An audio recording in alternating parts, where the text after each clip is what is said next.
الحمد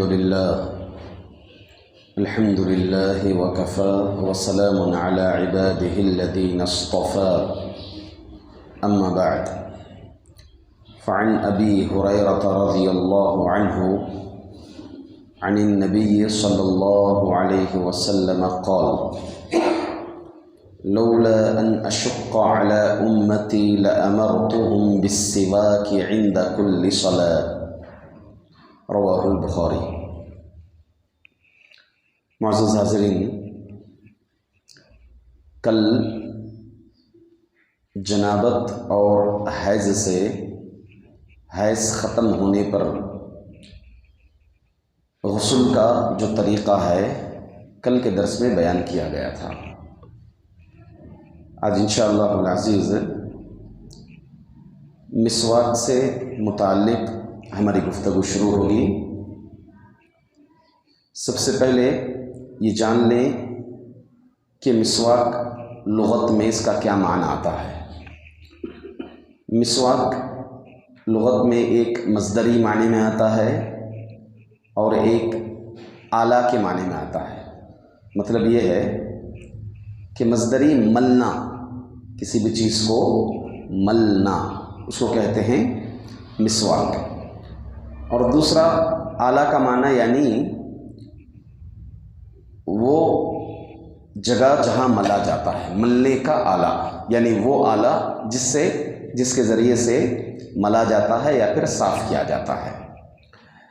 اصطلاح میں مسواک اس لکڑی کو کہتے ہیں جسے دانتوں کی زردی یا دانتوں کا میل کچیل صاف کرنے کے لیے استعمال کیا جاتا ہے۔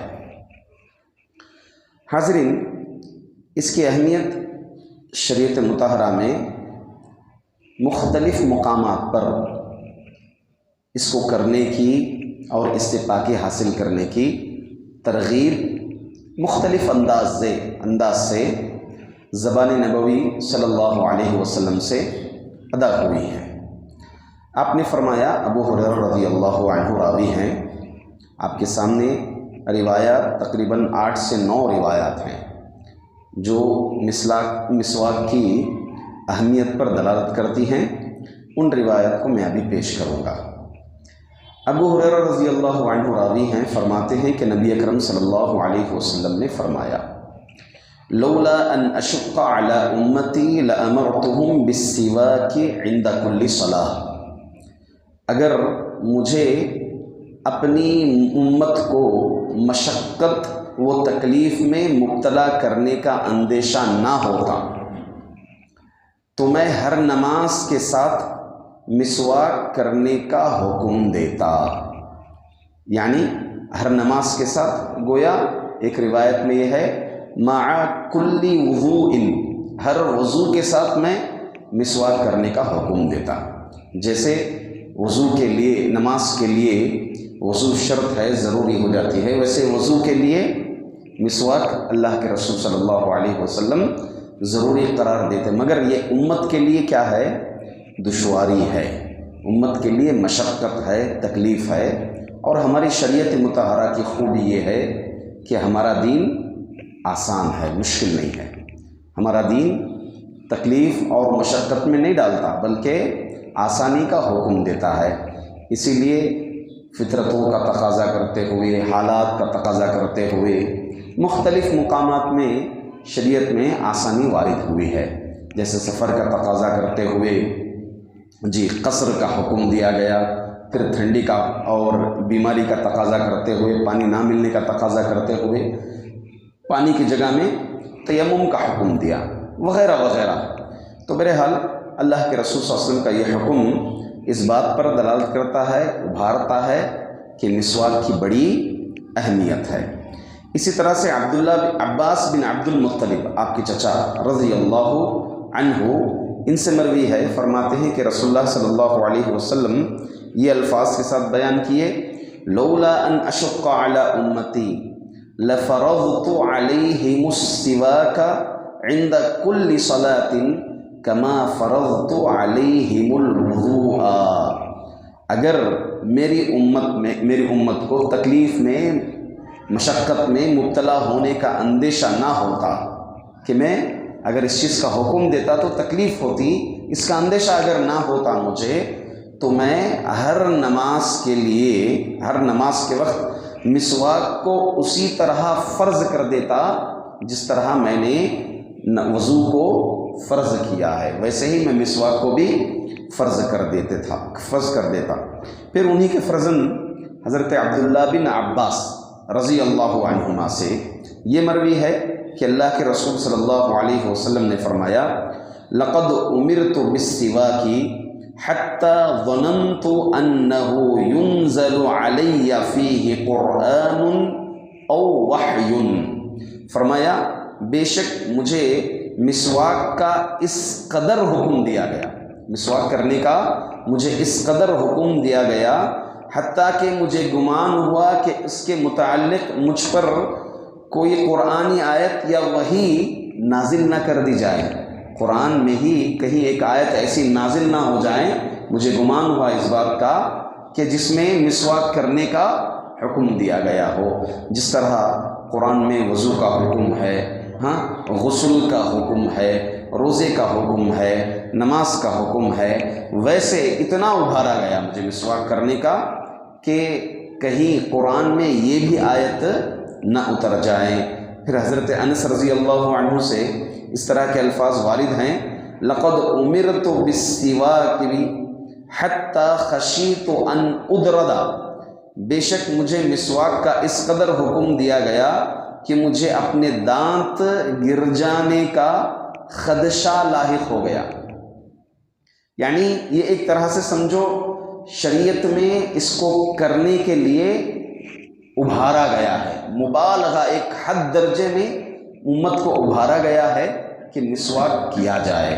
ظاہر سی بات ہے کہ مسواک کا ایک طرح سے حکم اگر دیکھیں، حکمت اگر دیکھیں، تو شریعت مطہرہ جیسے ہمیں نماز جب مسجد آ رہے ہیں، نماز کے لیے جماعت کے ساتھ جڑ رہے ہیں، تو پیاز اور لہسن، کچی پیاز اور کچا لہسن کھا کر آنے سے منع کیا گیا۔ کیوں منع کیا گیا؟ تاکہ فرشتوں کو اذیت نہ ہو، اس بدبو سے اذیت نہ ہو، تکلیف نہ ہو۔ تو شریعت یہ جماعتیں جو ہوتی ہیں، جماعتوں میں ایک دوسرے کو تکلیف نہ دینا، خصوصاً اس چیز کی طرف ابھارا ہے۔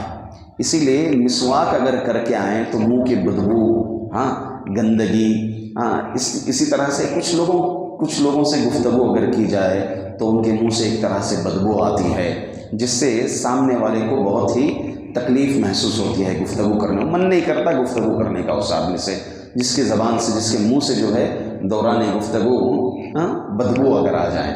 تو مسواک کرنے والے سے یہ سب چیزیں انشاءاللہ العزیز ختم ہو جاتی ہیں۔ ایک اور روایت حضرت واثلہ رضی اللہ عنہ سے مروی ہے کہ رسول اللہ صلی اللہ علیہ وسلم نے فرمایا، امرت بالسواک حتی خشیت ان یکتب علی، مجھے مسواک کرنے کا حکم دیا گیا یہاں تک کہ مجھے ڈر ہوا کہ کہیں مجھ پر فرض نہ کر دیا جائے، مجھ پر لکھ دیا نہ جائے، مطلب مجھ پر فرض نہ کر دیا جائے، مطلب میری امت کے لیے یہ چیز فرض نہ ہو جائیں۔ دوسری ایک اور روایت میں اس طرح کے الفاظ ہیں، عبداللہ بن عباس رضی اللہ عنہ سے مروی ہے کہ رسول اللہ صلی اللہ علیہ وسلم نے جمعہ کے روز اس کے متعلق، مسواک کے متعلق فرمایا، ان هذا یوم جعلہ اللہ عیدا للمسلمین فمن جاء الى الجمعة فلیغتسل وان کان طیب فلیمس منہ وعلیکم بالسواک۔ فرمایا اللہ کے رسول صلی اللہ علیہ وسلم، بے شک یہ دن اللہ تعالیٰ نے مسلمانوں کے لیے عید بنایا ہے۔ کون سا دن؟ جمعہ کا دن۔ لہٰذا جو بھی جمعہ کے لیے آئے اسے چاہیے کہ غسل کرے، اور اگر اس کے پاس خوشبو موجود ہو تو وہ خوشبو لگا لیں، اور مسواک کو لازم پکڑو، علیکم بالسواک، تم مسواک کو لازم پکڑو۔ اسی طرح دوسرے الفاظ حضرت جابر رضی اللہ عنہ سے مروی ہے، اذا قام احدکم یصلی من اللیل فلیستک فإن احدکم اذا قرأ فی صلاته وضع ملک فاہ علی فیہ۔ جب تم میں سے کوئی رات کو نماز پڑھنے کے لیے اٹھے تو مسواک کرے، کیونکہ تم میں سے کوئی ایک جب اپنی نماز میں قرأت کرتا ہے تو فرشتہ اس کے منہ پر اپنا منہ رکھ لیتا ہے، فرشتہ اس کے منہ پر اپنا منہ رکھ لیتا ہے۔ تو روایت ہے، اس پر ہمیں یقین کرنا ہے، حدیث ہے، اور امام البانی رحمۃ اللہ علیہ صحیح الجامع الصغیر میں اس کو نقل بھی فرمایا ہے، اور امام حاکم وغیرہ سب دیگر محدثین نے اس حدیث کو صحیح بھی قرار دیا ہے۔ تو یہ چیز بیان کی گئی، ابھارا گیا امت کو مسواک کرنے کا، اس پر یقین رکھنا ہے کہ گرچہ ہمیں احساس ہو یا نہ ہو کہ رسول اللہ صلی اللہ علیہ وسلم اس کی ترغیب دلائے ہیں۔ ایک آخری روایت آپ کے سامنے میں پڑھ دوں کہ اللہ کے رسول صلی اللہ علیہ وسلم کے یہ الفاظ مروی ہیں، ثلاث حق علی کل مسلم الغسل یوم الجمعۃ والسواک والطیب، تین چیزیں ہر مسلمان پر حق ہیں، جمعہ کے دن غسل کرنا، مسواک کرنا اور خوشبو لگانا، یہ تینوں چیزیں طہارت کی ترغیب دیتی ہیں، پاکی حاصل کرنے کی ترغیب دلاتی ہیں۔ تو حاضرین، ان روایات سے، جو روایات میں آپ کے سامنے پڑھا، ان روایات سے پہلی بات تو مسواک کرنے کی اہمیت معلوم ہوتی ہے، اور دوسری بات کن مقامات میں مسواک کرنا مستحب ہے۔ ویسے مسواک کا حکم کیا ہے؟ مستحب ہے، واجب نہیں۔ مسواک کرنا کیا ہے؟ مستحب ہے، واجب نہیں ہے۔ تو کون سے اوقات ہیں یا پھر وہ کون سے مقامات ہیں جہاں پر مسواک کرنا ہے؟ آپ نے آج احادیث سنے ہیں، اس میں سے تقریباً 5 مقامات آپ کو مل گئے۔ اس کے علاوہ اور بھی مقامات ہیں جو شریعت مطہرہ میں ان مقامات میں، ان اوقات میں مسواک کرنے کی ترغیب دلائی ہے۔ باذن اللہ تعالیٰ کل کے درس میں اس کا اعادہ کریں گے۔ اللہ تعالیٰ سے دعا ہے کہ اللہ تعالیٰ ہم تماموں کو مسواک لازم پکڑنے کی توفیق عطا فرمائے، آمین۔